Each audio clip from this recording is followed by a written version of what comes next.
42년간 기차를 몰며 수많은 생명을 지켜온 한 남자가 있었습니다. 하지만 은퇴 후 그를 기다린 건 무시와 조롱뿐이었어요. 이제 쓸모없는 노인이라며 모든 사람이 등을 돌렸죠.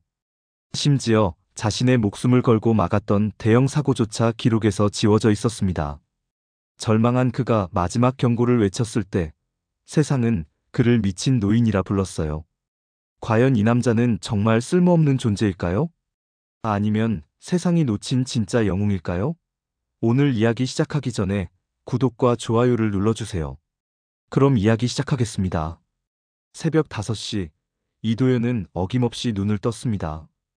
68년을 살아오며 몸에 밴 습관이었죠. 그런데 이제는 일어날 이유가 없었습니다.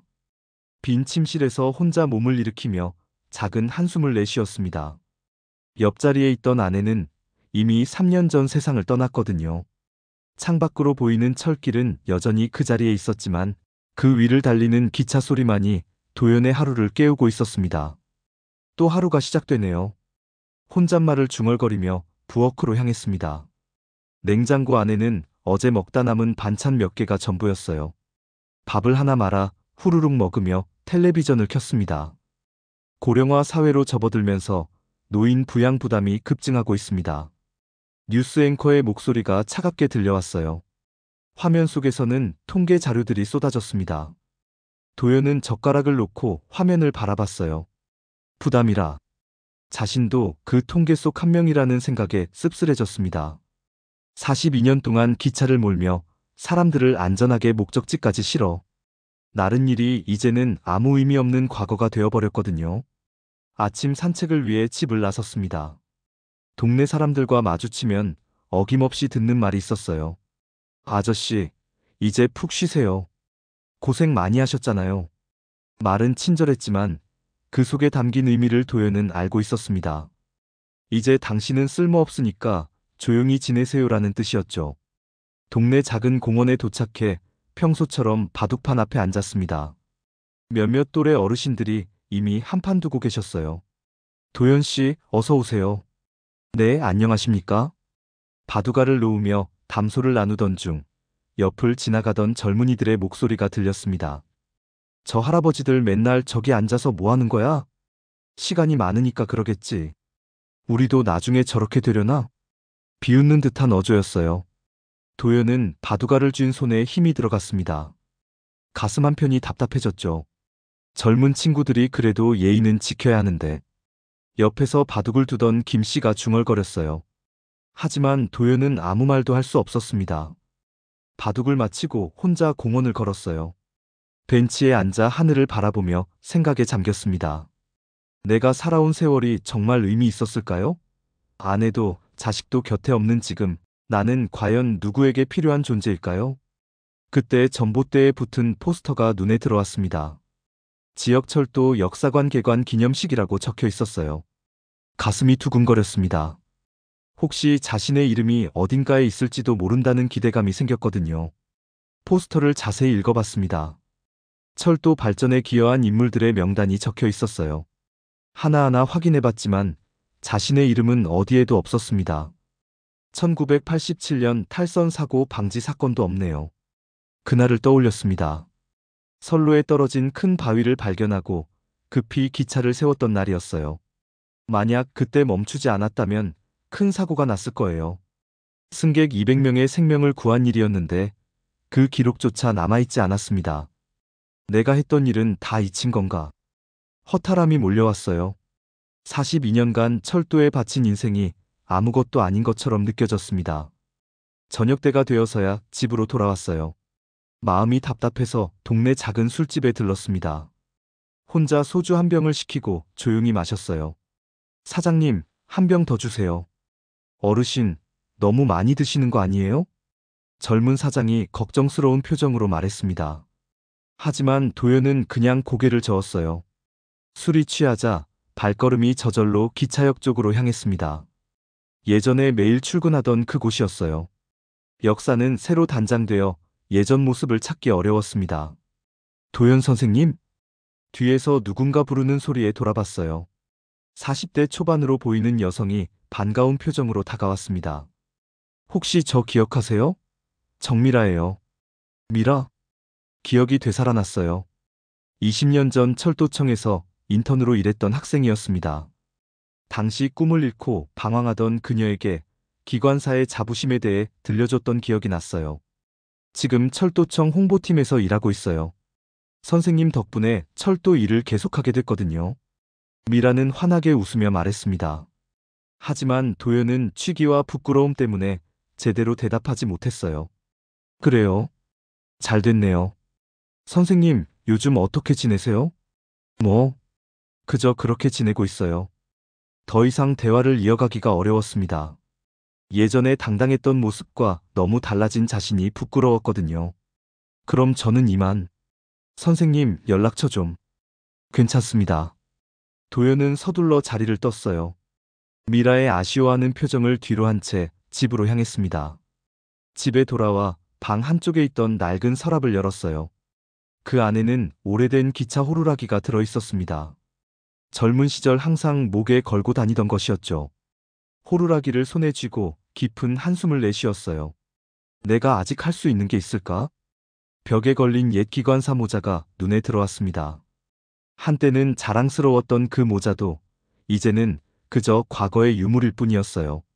며칠 전에는 동네 아이가 할아버지 모자 되게 구식이다라며 웃었던 기억이 났습니다. 창밖으로 마지막 기차가 지나가는 소리가 들렸어요. 예전에는 그 소리가 하루의 시작을 알리는 희망찬 신호였는데 이제는 하루의 끝을 알리는 쓸쓸한 소리로만 느껴졌습니다. 도연은 호루라기를 다시 서랍에 넣고 불을 껐어요. 내일도 똑같은 하루가 기다리고 있을 거라는 생각에 마음이 무거웠습니다. 세상에서 조금씩 지워지는 기분이에요. 어둠 속에서 중얼거린 그 말은 같은 처지에 있는 수많은 어르신들의 마음을 대변하는 것이었습니다. 지역철도 역사관은 도연이 생각했던 것보다 훨씬 큰 건물이었습니다. 새로 지어진 현대식 외관이 인상적이었어요. 하지만 그 화려함이 도연에게는 오히려 더 큰 부담으로 다가왔습니다. 안녕하세요. 큐레이터실은 어디에 있을까요? 안내 데스크에서 물어봤습니다. 젊은 직원이 친절하게 2층을 안내해줬어요. 큐레이터실 문을 두드렸습니다. 들어오세요. 안에서 대답이 들렸어요. 안녕하세요. 저는 이도연이라고 합니다. 30대 초반으로 보이는 남성 큐레이터가 자리에서 일어났습니다. 정장 차림에 깔끔한 안경을 쓰고 있었어요. 네, 무슨 일로 오셨나요? 제가 42년간 기관사로 일했거든요. 그런데 역사관 전시에서 제 이름을 찾을 수 없더라고요. 큐레이터는 잠시 당황하는 표정을 지었습니다. 그러더니 컴퓨터를 확인하기 시작했어요. 성함이 어떻게 되시죠? 이도연입니다. 1987년에 탈선 사고를 막았던 일도 있고요. 키보드를 두드리며 검색하던 큐레이터가 고개를 저었습니다. 죄송한데요, 기록이 없어서요. 공식 문서에 없으면 전시할 수가 없거든요. 도연의 가슴이 답답해졌습니다. 목소리에 떨림이 섞였어요. 1987년 7월 15일이었어요. 선로에 바위가 떨어져서 제가 급정거를 했거든요. 승객 200명이 타고 있었는데. 어르신, 이해는 하지만요. 큐레이터가 말을 끊었습니다. 표정이 점점 차갑게 변하고 있었어요. 증거가 없으면 그냥 무용담일 뿐이에요. 저희도 검증되지 않은 내용은 전시할 수 없거든요. 무용담이라고요? 도연의 손이 떨리기 시작했습니다. 42년 인생이 무용담이라니. 목숨을 걸고 기차를 세웠던 그날의 기억이 생생했는데요. 그날 제가 없었다면 큰 사고가 났을 거예요. 정말로. 어르신, 죄송하지만 다른 업무가 있어서요. 공식 기록이 나오면 그때 다시 연락 주세요. 큐레이터는 이미 다른 서류에 눈을 돌리고 있었습니다. 도연은 더 이상 할 말을 찾을 수 없었어요. 역사관을 나와 공원 벤치에 앉았습니다. 가슴이 답답하고 눈앞이 캄캄했어요. 42년간 쌓아온 자부심이 한순간에 무너지는 느낌이었습니다. 도연 씨, 어떻게 여기에? 뒤를 돌아보니 동네에서 자주 마주치는 박 씨였어요. 70대 초반의 이웃이었습니다. 아, 박 씨.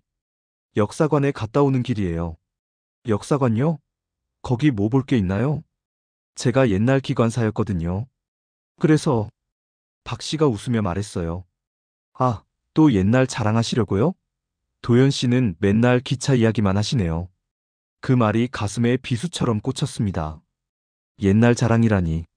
자신의 인생이 그저 늙은이의 허풍으로만 들리는 건가요? 아니에요. 그런 게 아니라. 요즘 젊은 사람들은 그런 얘기 지겨워해요. 괜히 과거 얘기만 하지 마시고 조용히 지내세요. 박 씨는 그렇게 말하고 자리를 떠났습니다. 도연은 혼자 벤치에 앉아 멍하니 하늘을 바라봤어요. 집으로 돌아가는 길에 동네 사람들과 마주쳤습니다. 하지만 아무도 그에게 관심을 보이지 않았어요. 마치 투명인간이 된 기분이었습니다. 현관문을 열고 들어섰는데 누군가 뒤따라오는 소리가 들렸어요. 돌아보니 정미라였습니다. 선생님, 안녕하세요. 미라 씨, 어떻게 여기를? 선생님 집 주소를 알아봤어요. 어제 뵀을 때 너무 걱정돼서요. 미라는 따뜻한 미소를 지었습니다. 하지만 도연은 마음의 문을 닫고 싶었어요. 이런 초라한 모습을 더 이상 보여주고 싶지 않았거든요. 바쁘실 텐데 굳이. 선생님, 무슨 일 있으세요? 표정이 너무 어두우세요. 아무것도 아니에요. 도연은 쌀쌀맞게 대답했습니다. 하지만 미라는 포기하지 않았어요. 선생님, 저 기억해요. 20년 전에 제가 꿈을 잃고 방황할 때 선생님이 해주신 말씀이요. 기관사는 사람들의 꿈을 실어 나르는 일이라고 하셨잖아요. 그때의 기억이 떠올랐습니다. 젊은 미라가 눈물을 흘리며 자신의 꿈에 대해 털어놓던 날이었어요. 그런 말을 했었나요? 선생님 덕분에 지금의 제가 있어요. 언젠가 꼭 선생님을 인정받게 해드릴게요. 미라의 진심 어린 말에 도연의 마음이 흔들렸습니다. 하지만 현실은 너무 냉정했어요. 다 소용없어요. 아무도 내 말을 믿어주지 않거든요. 선생님, 미라 씨도 이제 그만 가세요. 저 같은 늙은이와 얽히면 안 돼요. 도연은 집 안으로 들어가 문을 닫았습니다. 미라의 안타까운 목소리가 문 밖에서 들렸지만 더 이상 듣고 싶지 않았어요. 방 안에 틀어박힌 도연은 오래된 철도 지도를 꺼냈습니다. 42년간 달렸던 노선들이 빼곡히 표시되어 있었어요. 손가락으로 하나하나 따라가며 옛 추억에 잠겼습니다. 그때 라디오에서 뉴스가 흘러나왔어요. 신설철도 개통이 무기한 연기됐습니다. 공사 현장에서 심각한 결함이 발견됐기 때문인데요. 도연이 고개를 들었습니다. 라디오 소리를 더 크게 틀었어요. 특히 3구간 교량 부분에서 설계 오류가 발견돼 전면 재검토에 들어갔다고 합니다. 지도를 다시 펼쳐보니 그 구간이 눈에 들어왔습니다. 도연의 얼굴이 굳어졌어요. 그 노선 위험해요. 오래전부터 그 지역은 집안이 약하다고 알려져 있었습니다. 비가 많이 오면 산사태 위험도 높았고요. 40년 넘게 그 노선을 다닌 도연은 그 위험성을 누구보다 잘 알고 있었어요. 휴대전화를 꺼내 철도청에 전화했습니다. 여보세요. 저는 전직 기관사 이도연이라고 하는데요. 새철도 노선 관련해서 말씀드릴 게 있어서요. 네, 어떤 내용이신가요? 3구간 교량 부분이요. 그쪽 집안이 너무 약해서 위험할 거예요. 전화 너머로 한숨소리가 들렸습니다. 어르신, 저희는 전문 기술진이 설계했거든요. 걱정해 주셔서 고맙지만. 아니에요, 정말 위험해요. 제가 40년 넘게 그 근처를 다녔거든요. 네, 의견 전달해 드릴게요. 형식적인 대답이었어요. 전화를 끊은 직원이 진지하게 받아들이지 않을 거라는 걸 도연도 알고 있었습니다. 온라인 뉴스 기사에 댓글을 달아봤습니다. 전직 기관사로서 경고합니다. 3구간은 매우 위험한 지역입니다. 하지만 곧바로 악플이 달렸어요. 또 노인 잔소리네. 전문가도 아닌데 왜 참견해? 꼰대들 특징 자기가 다 안다고 생각함. 도연의 어깨가 축 처졌습니다. 진심 어린 경고마저 노인 잔소리로 치부되는 현실이 너무 참혹했어요. 창밖을 바라보니 해가 지고 있었습니다. 또 하루가 이렇게 끝나가는구나. 완전히 고립된 기분이었어요. 세상에서 자신의 목소리는 아무도 듣지 않는다는 절망감이 밀려왔습니다. 그때 현관문을 두드리는 소리가 들렸어요. 선생님, 저예요. 미라예요. 문을 열자 미라가 도시락을 들고 서 있었습니다. 걱정스러운 표정이었어요. 식사는 하셨어요? 안 하셨죠? 제가 도시락 사왔어요. 도연은 고개를 돌렸습니다. 이런 호의마저 받기 싫었거든요. 괜찮아요. 선생님, 제가 철도청에 있으니까 선생님 말씀을 전해볼게요. 3구간 이야기요. 소용없어요. 아무도 늙은이 말은 안 들어요.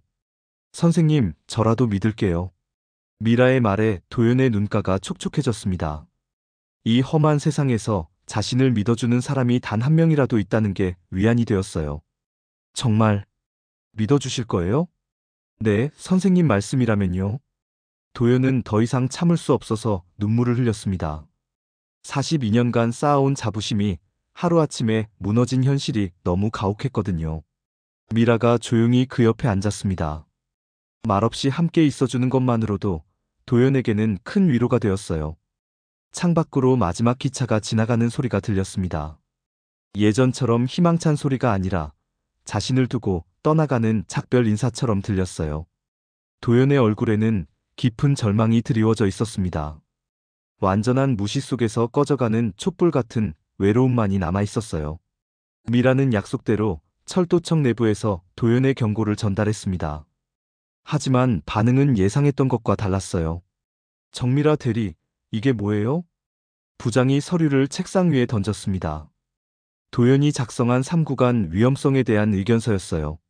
전직 기관사분의 현장 경험담입니다. 한번 검토해 볼 만하다고 생각해서요. 현장 경험담이요? 부장의 목소리에 비아냥거리는 톤이 섞였습니다. 정 대리, 우리가 몇 년 동안 전문가들과 설계했는데 노인네 옛날 얘기를 왜 여기 가져와요? 하지만 40년 넘게 그 노선을 다니셨다고. 그래서요? 전문 기술진의 정밀 검사보다 노인의 감이 더 정확하다는 거예요? 주변 직원들이 킥킥거리며 웃었습니다. 미라의 얼굴이 빨갛게 달아올랐어요. 아무튼 이런 걸로 업무 시간 낭비하지 마세요. 괜히 노인네 괜한 소리 들어주다가 우리만 바보 되는 거예요. 부장은 서류를 쓰레기통에 버렸습니다. 미라는 아무 말도 할 수 없었어요. 그날 저녁 미라는 도연을 찾아갔습니다. 부장의 반응을 그대로 전할 수는 없었지만 솔직하게 말해야겠다고 생각했거든요. 선생님 죄송해요. 제가 부족해서. 도연은 이미 예상했던 일이라는 듯 고개를 저었습니다. 괜찮아요. 알고 있었어요. 하지만 포기하면 안 돼요.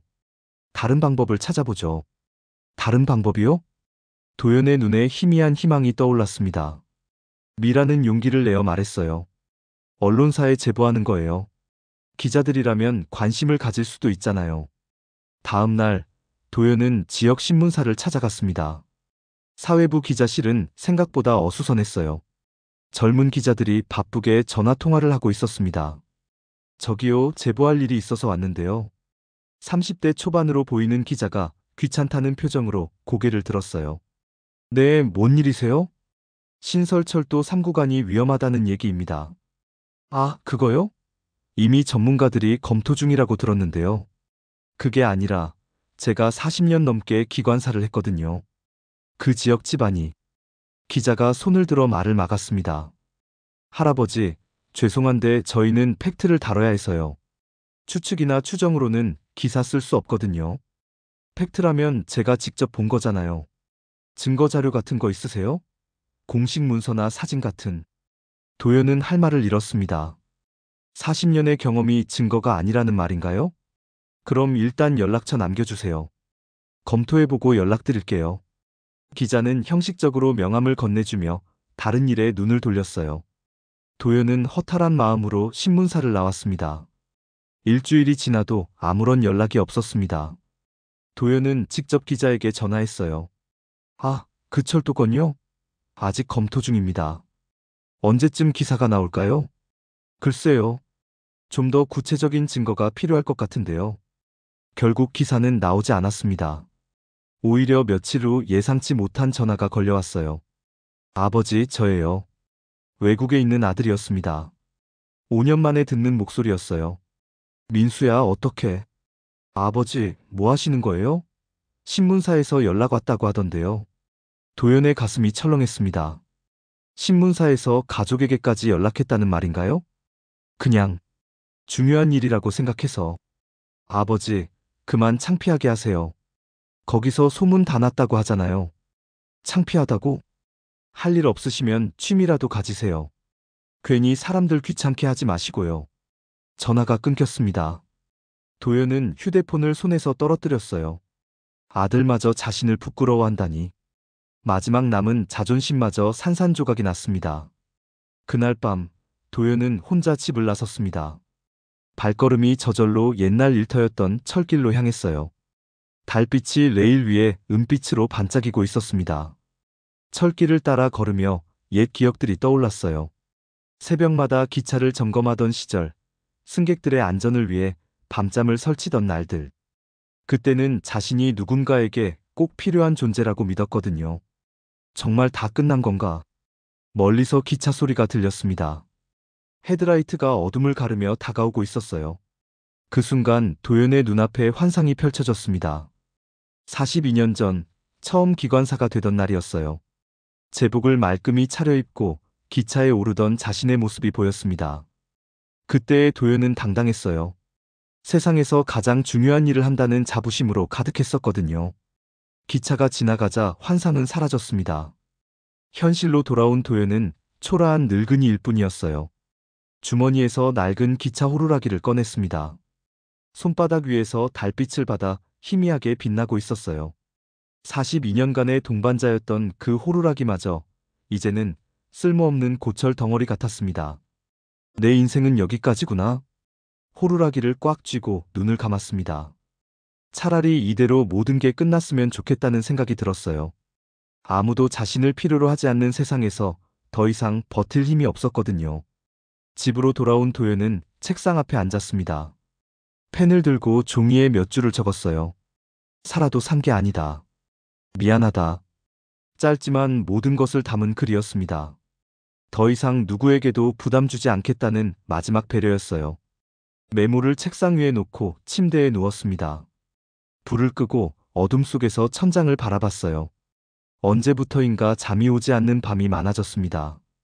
그 시각 미라는 집에서 도연을 걱정하고 있었어요.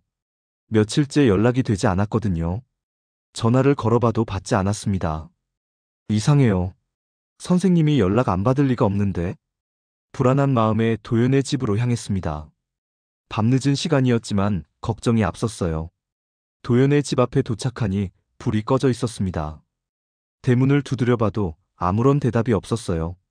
선생님, 저예요, 미라예요. 아무런 반응이 없자 더욱 불안해졌습니다. 다행히 뒷문이 열려 있었어요.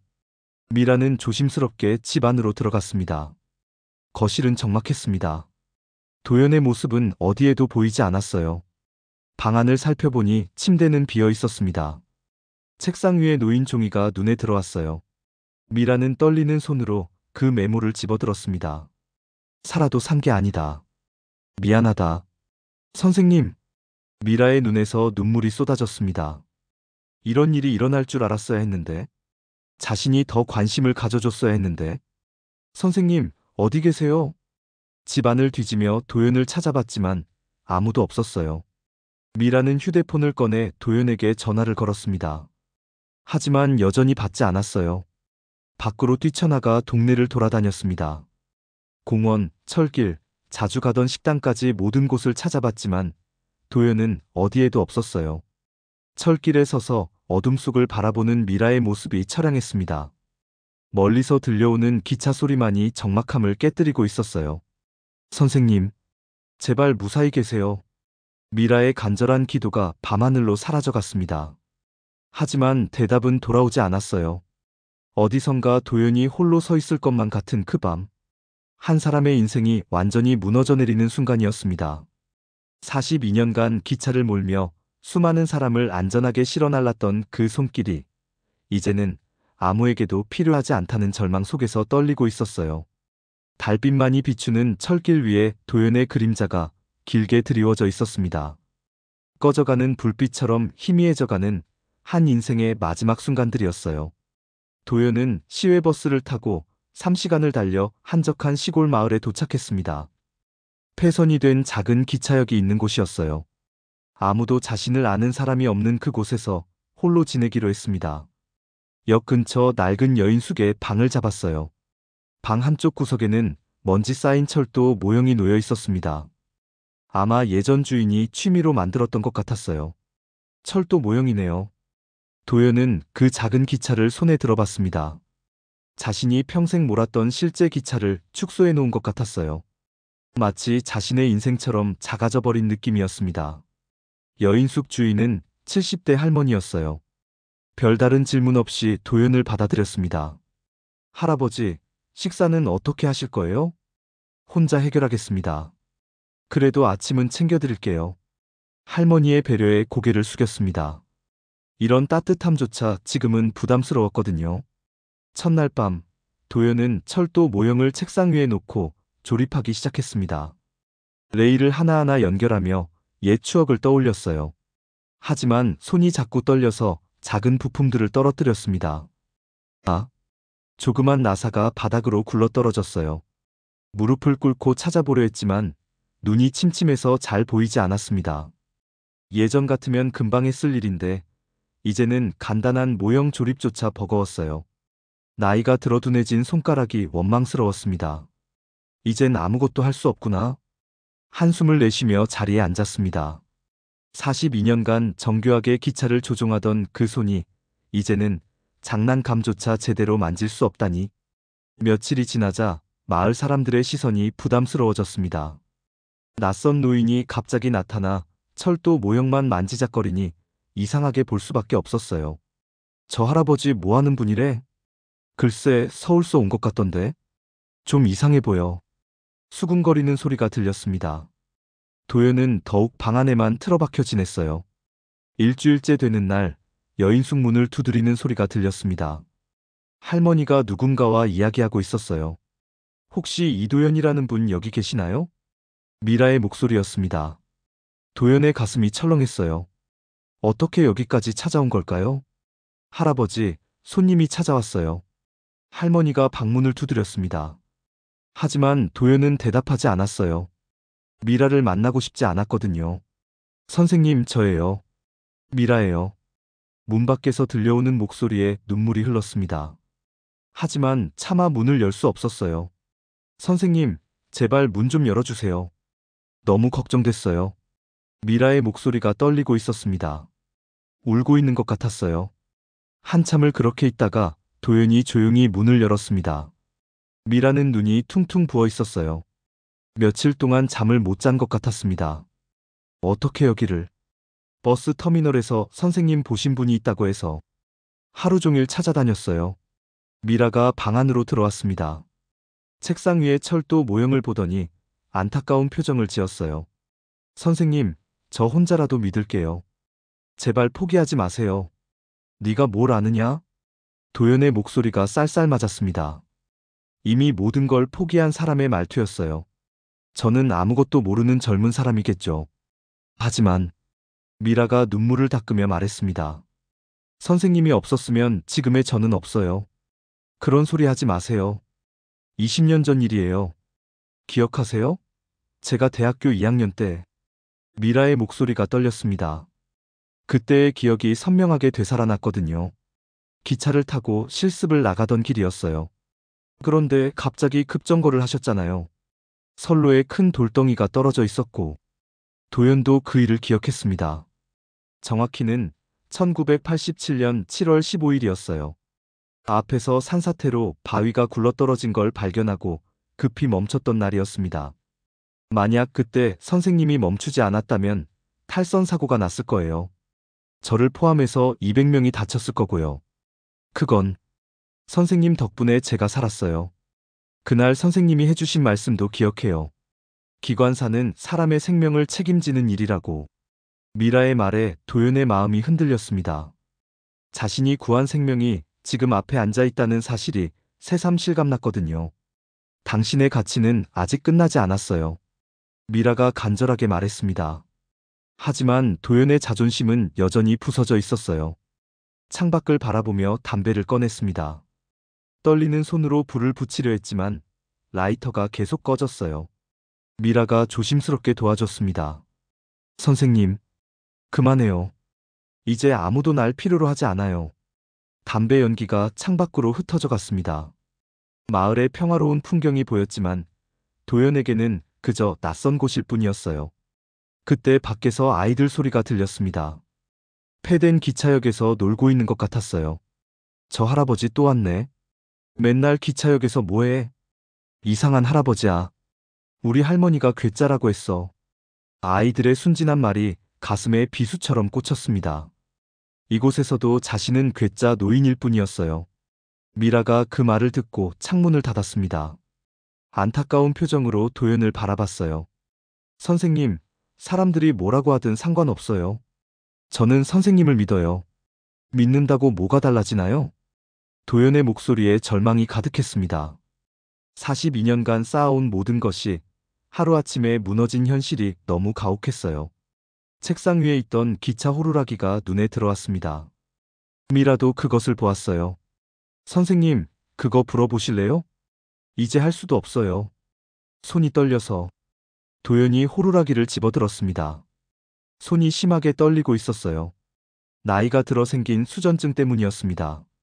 괜찮아요. 천천히 해보세요.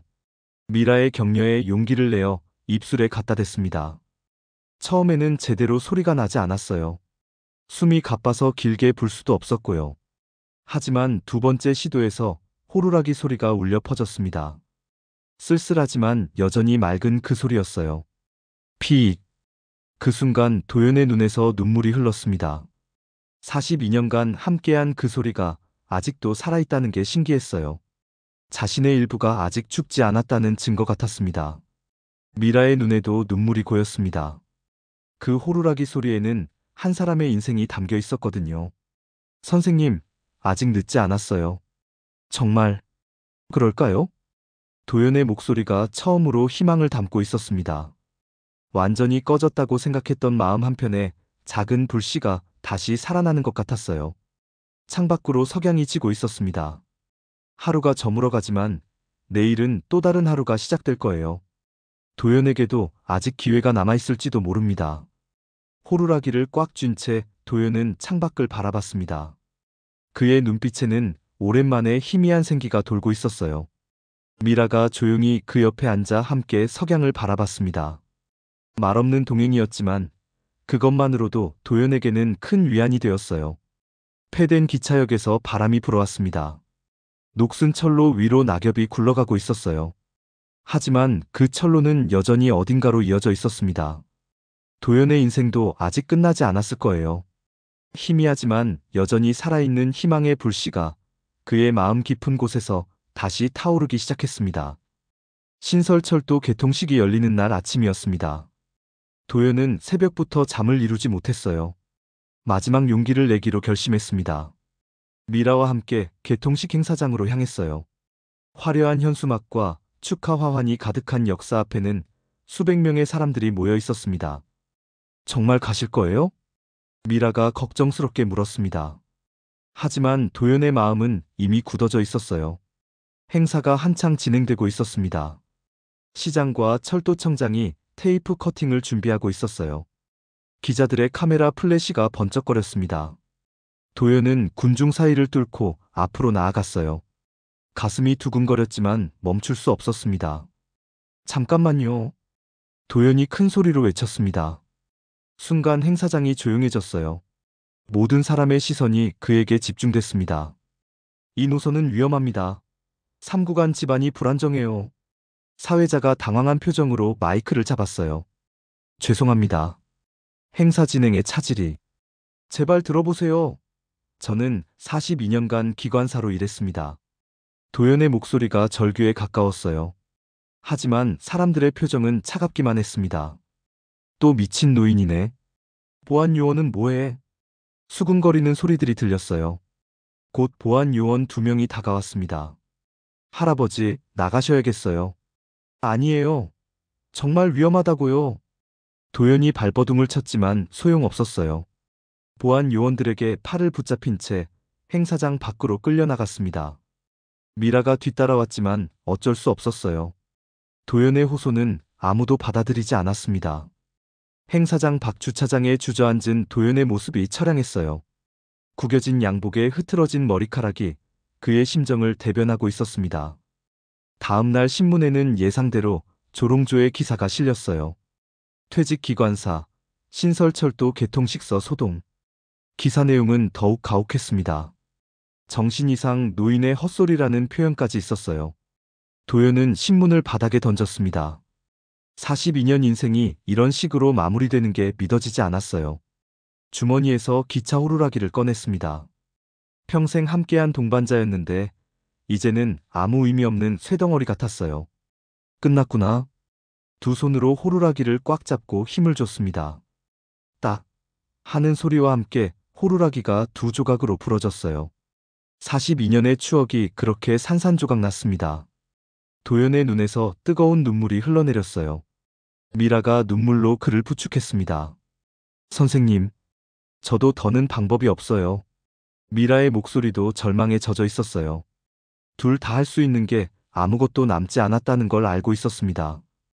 그때 개통된 철도에서 첫 번째 시운전 열차가 지나갔어요. 하지만 뭔가 이상했습니다. 평소보다 진동이 심했어요. 미라가 그 소리를 듣고 고개를 들었습니다. 선생님, 저 소리. 뭔가 잘못됐어요. 도연도 느꼈습니다. 40년 넘게 기차를 몬 경험으로 알 수 있었어요. 저런 진동은 정상이 아니었습니다. 하지만 이미 모든 걸 포기한 상태였어요. 누가 자신들의 말을 믿어주겠어요?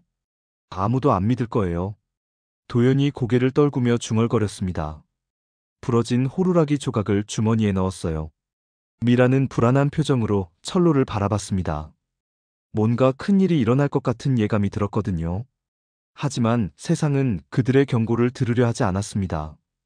도연과 미라는 완전히 고립된 채 절망의 그림자 속에 앉아 있었어요. 석양이 지면서 하루가 저물어갔습니다. 신설철도의 첫날이 무사히 끝나는 것처럼 보였지만 두 사람은 마음 깊은 곳에서 불안함을 떨쳐낼 수 없었어요. 도연의 42년 인생이 이렇게 추락하며 끝나는 것일까요? 그의 경험과 직감이 정말 아무 의미 없는 것일까요?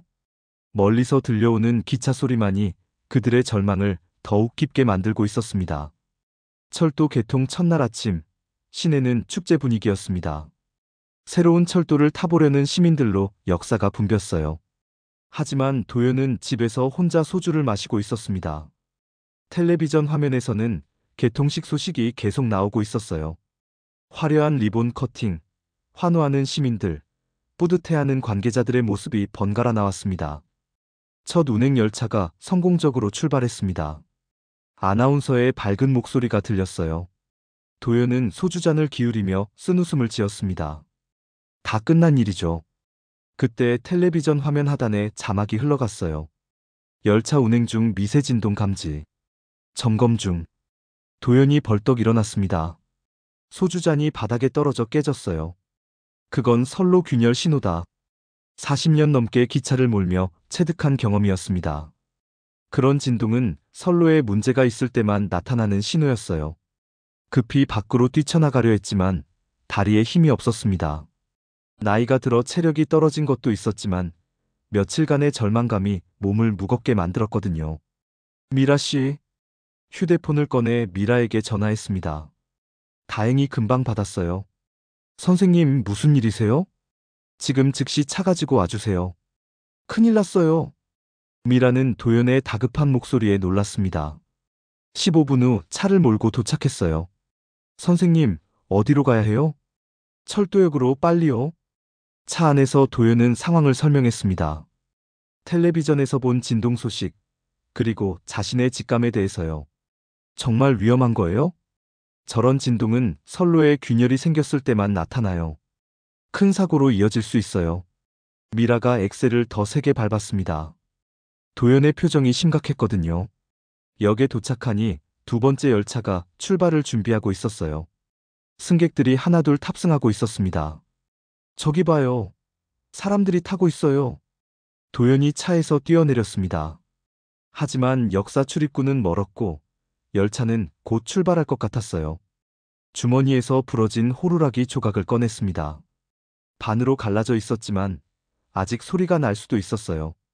입술에 갖다 대고 있는 힘을 다해 불었습니다. 피익!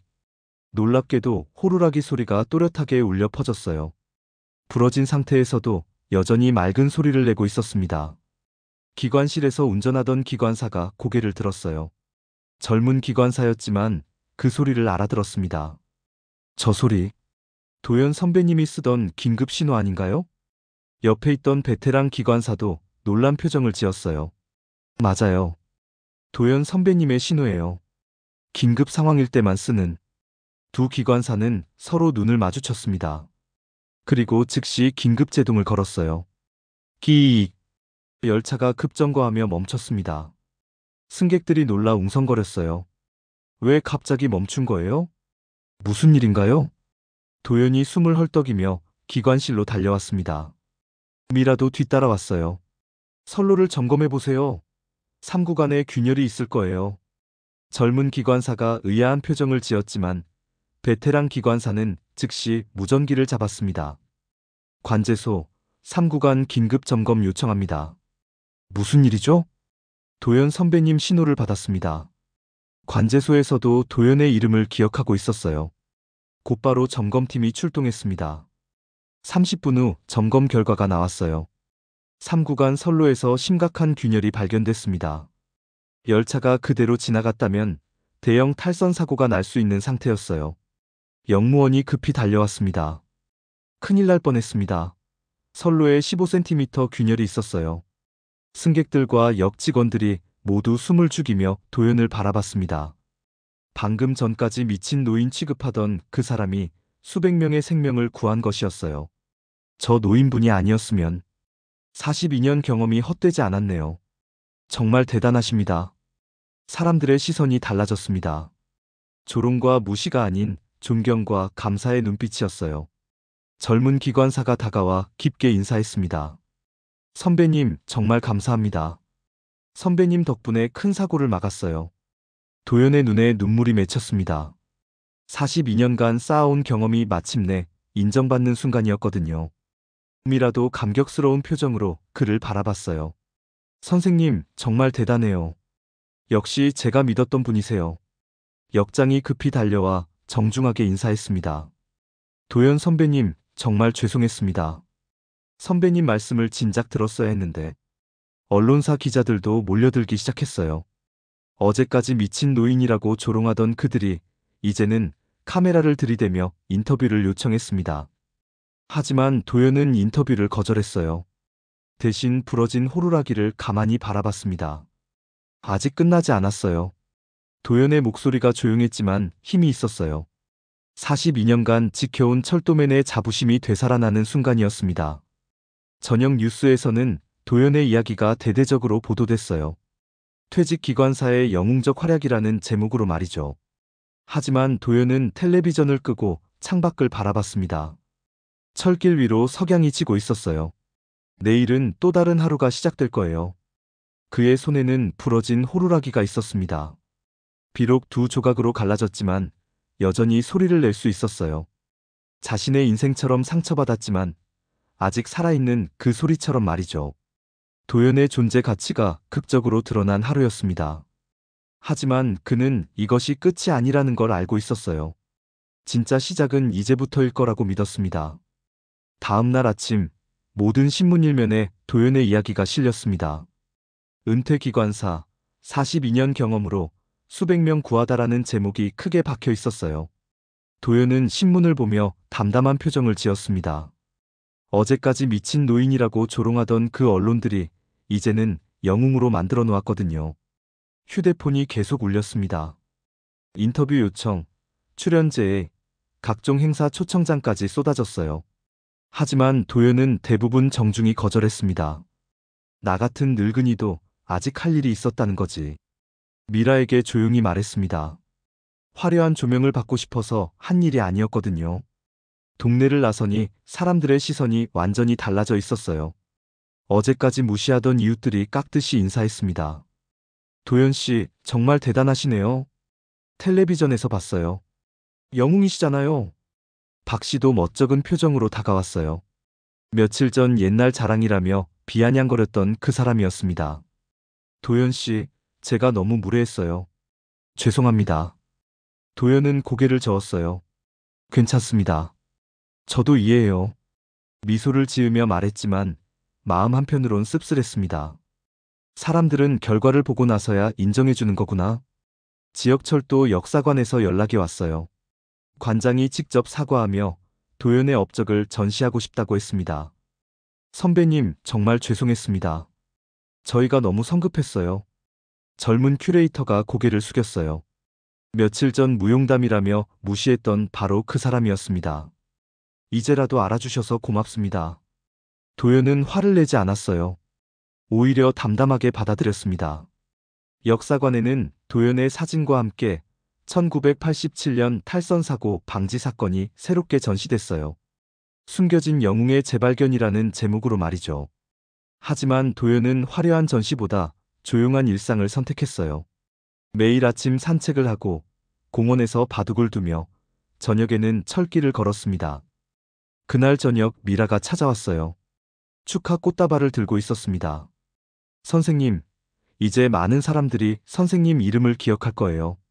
눈물이 글썽한 목소리였어요. 지난 며칠간 도연과 함께 고생했던 미라였거든요. 넌 처음부터 날 기억해줬지. 도연이 조용히 말했습니다. 세상이 모두 등을 돌렸을 때도 미라만은 곁에 있어줬어요. 선생님 덕분에 저도 많이 배웠어요. 포기하지 않는 것의 소중함을요. 두 사람은 말없이 차를 마셨습니다. 깊은 동지애가 흐르고 있었어요. 그때 휴대폰이 울렸습니다. 외국에 있는 아들 민수였어요. 아버지, 뉴스 봤어요. 정말 자랑스러워요. 그래, 고마워. 아버지, 정말 죄송해요. 제가 몰라봤어요. 며칠 전 창피하게 하지 말라고 했던 그 아들이 이제는 사과하고 있었어요. 괜찮다. 네가 나중에 알아줘도 돼. 도연은 따뜻하게 받아줬습니다. 원망보다는 이해가 앞섰어요. 아버지, 곧 한국에 가겠어요. 오랫동안 못 뵈어서. 천천히 와라. 아버지는 여기 있을 거다. 통화를 마치고 도연은 깊은 한숨을 내쉬었어요. 가족의 사랑도 되찾았지만 마음 한켠엔 여전히 쓸쓸함이 있었습니다. 42년간 철도에 바친 인생, 혼자 남겨진 노년, 세상의 무관심과 조롱. 그 모든 게 하루아침에 사라진 건 아니었거든요.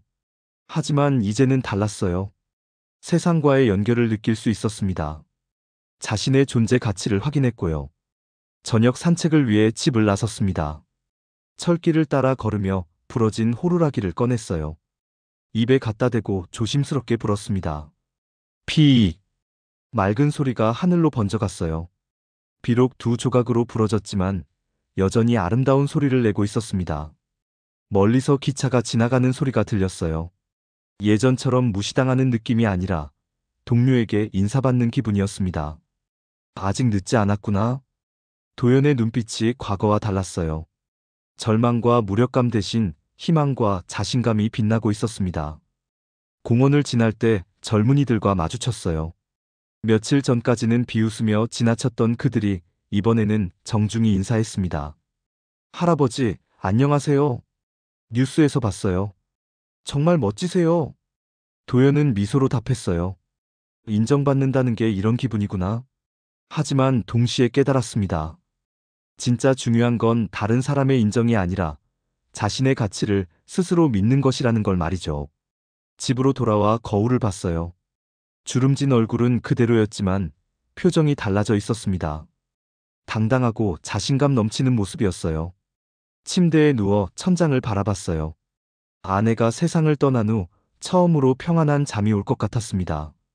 42년간 기차를 몰며 수많은 사람을 안전하게 실어 날랐던 그 손길이 마침내 세상에 인정받았어요. 늦었지만 의미 있는 순간이었습니다. 창밖으로 달빛이 비치고 있었어요. 철길 위에 은빛으로 반짝이는 레일이 어딘가로 계속 이어져 있었습니다. 도연의 인생도 아직 끝나지 않았어요. 이제 새로운 출발선에 서 있는 거였습니다. 부러진 호루라기를 침대 옆에 놓고 눈을 감았어요. 내일은 또 다른 하루가 시작될 거예요. 하지만 이제는 두렵지 않았습니다. 자신의 이름을 되찾았으니까요. 세상에서 필요한 존재라는 걸 증명했으니까요. 도연의 얼굴에 평온한 미소가 떠올랐습니다. 오랜만에 찾아온 진정한 안식이었어요. 한 달 후, 도연은 철도청 회의실에 앉아 있었습니다. 정식 철도 안전자문관으로 초빙받은 첫날이었어요. 반짝이는 타원형 회의 테이블 주변에는 젊은 기술자들이 둘러앉아 있었습니다. 도연 자문관님, 3구간 보강공사에 대한 의견을 듣고 싶습니다. 팀장이 정중하게 말했어요. 예전 같으면 노인 잔소리라며 무시했을 그들이 이제는 존경 어린 시선으로 바라보고 있었습니다. 글쎄요, 제가 보기엔. 도연은 조용한 목소리로 말문을 열었어요. 오만하거나 으스대지 않았습니다. 42년의 경험을 겸손하게 풀어놓았죠. 겨울철 결빙을 고려하면 배수시설을 더 보강해야 할 것 같아요. 20년 전에도 비슷한 사례가 있었거든요. 젊은 기술자들이 고개를 끄덕였습니다. 책에서 배울 수 없는 현장의 지혜였거든요. 역시 경험이 다르시네요. 저희가 놓친 부분이었어요. 도연은 마음속으로 미소를 지었어요. 내가 다시 필요해졌구나. 미라가 옆자리에서 회의록을 정리하고 있었습니다. 이제는 철도청 홍보팀 과장으로 승진해서 도연의 든든한 동료가 되어 있었어요. 회의가 끝나고 둘은 함께 커피를 마셨습니다. 선생님, 기분이 어때요?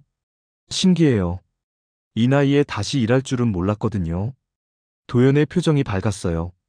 하지만 동시에 담담했습니다. 과거의 좌절을 겪고 나서 더 성숙해진 모습이었죠. 앞으로도 계속 함께 일해요. 그래야죠. 아직 할 일이 많으니까요. 집으로 돌아오는 길에 동네 사람들이 반갑게 인사했습니다. 이제는 진심 어린 존경이 담겨 있었어요. 도연 씨, 오늘도 일하고 오시는군요. 우리 동네 자랑이에요. 하지만 도연은 여전히 겸손했습니다. 인정받는다고 해서 달라질 건 없다고 생각했거든요. 저녁이 되어 혼자 집에 앉아 있을 때였습니다. 갑자기 정적이 찾아왔어요. 아무리 바쁜 하루를 보내도 밤이 되면 여전히 빈방의 고요가 찾아왔습니다. 거실 벽에 걸린 아내의 사진이 눈에 들어왔어요. 3년 전 세상을 떠난 아내는 여전히 따뜻한 미소를 짓고 있었습니다. 여보, 나 아직 살아있어. 소주 한 잔을 아내 사진 앞에 올렸어요.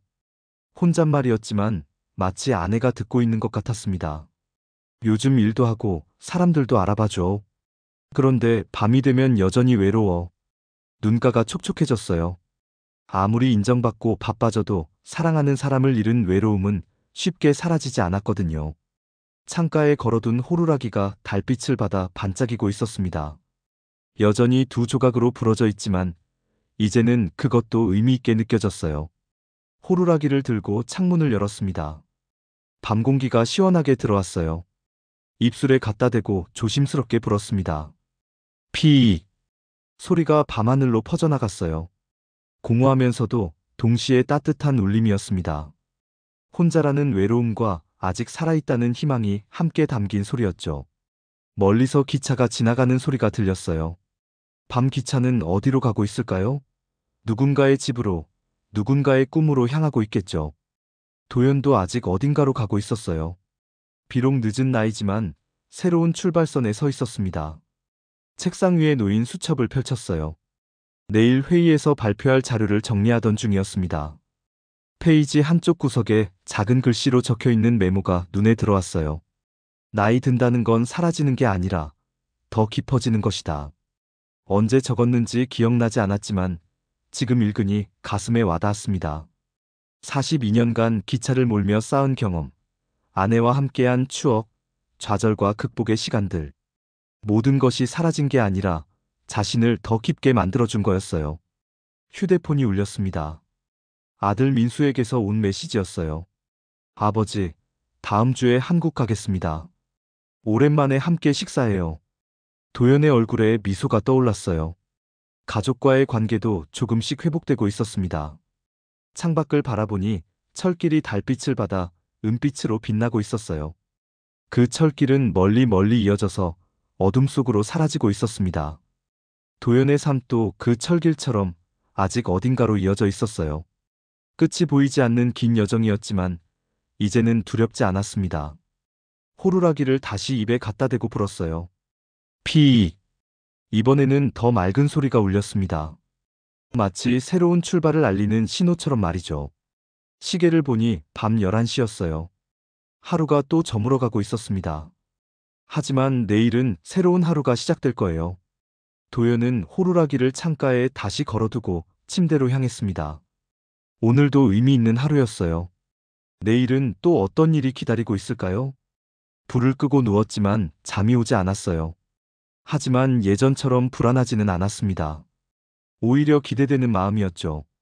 창문 사이로 들어오는 달빛이 방 안을 은은하게 비추고 있었어요. 그 빛 속에서 도연은 평온한 미소를 지었습니다. 68세의 늦은 나이에 찾은 새로운 시작이었어요. 비록 혼자이지만 더 이상 외롭지 않았습니다. 세상과 연결되어 있고 누군가에게 필요한 존재였으니까요. 멀리서 마지막 기차가 지나가는 소리가 들렸어요. 그 소리는 도연에게 자장가 같았습니다. 오랜만에 찾아온 진정한 안식이었어요. 철길은 여전히 어둠 속으로 이어져 있었습니다. 도연의 인생도 그 철길처럼 아직 끝나지 않았어요. 새로운 역으로, 새로운 만남으로, 새로운 희망으로 계속 이어져 나갈 것입니다. 이도연 할아버지의 이야기를 통해 우리는 무엇을 느꼈을까요? 나이가 들면 정말 쓸모없는 존재가 되는 걸까요? 경험과 지혜는 과연 낡은 것일까요? 이 이야기는 우리 사회가 얼마나 성급하게 사람을 판단하는지 보여줍니다. 도연 할아버지처럼 묵묵히 자신의 자리에서 최선을 다했던 분들이 우리 주변에 얼마나 많을까요? 그분들의 경험과 조언을 우리는 얼마나 진지하게 들어봤을까요? 때로는 세상이 인정해주지 않아도 자신의 가치를 믿고 끝까지 포기하지 않는 것이 중요합니다. 도연 할아버지의 부러진 호루라기처럼 상처받았어도 여전히 아름다운 소리를 낼 수 있거든요. 나이는 숫자일 뿐입니다. 진짜 중요한 건 마음속에 품은 열정과 사명감이죠. 우리 모두의 인생 철로는 아직 끝나지 않았습니다. 오늘도 누군가를 위한 따뜻한 기적 소리를 불어보면 어떨까요? 여러분의 삶에도 끝나지 않은 희망의 선로가 이어져 있기를 바랍니다.